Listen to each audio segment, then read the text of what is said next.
So I was thinking about it on buying a new GPU like this.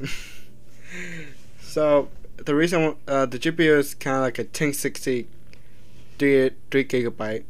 And GPU is like a graphics card for like to make your video or gaming experience more graphical.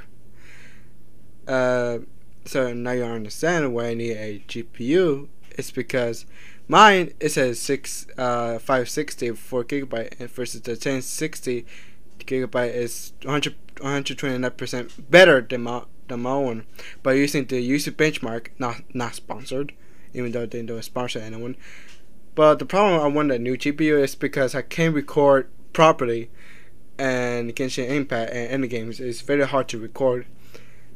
And plus, I kind of want to buy the GPU and the new MacBook that I wanted, but it's gonna be used. But the problem is I keep well, my mom buying me the papers for me so I could do the animations. But the only thing I can do is to buy a drawing tablet. So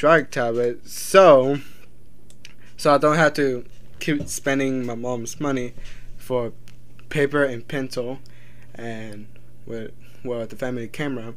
Well, it's not even used anymore, so I barely use it. Well, I use it most of my time.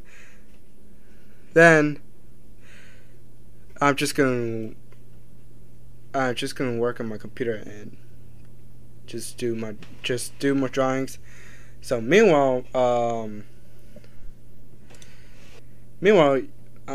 can see those two pictures of XXX Tentacion and Juice World. They are legends. So, okay, bye.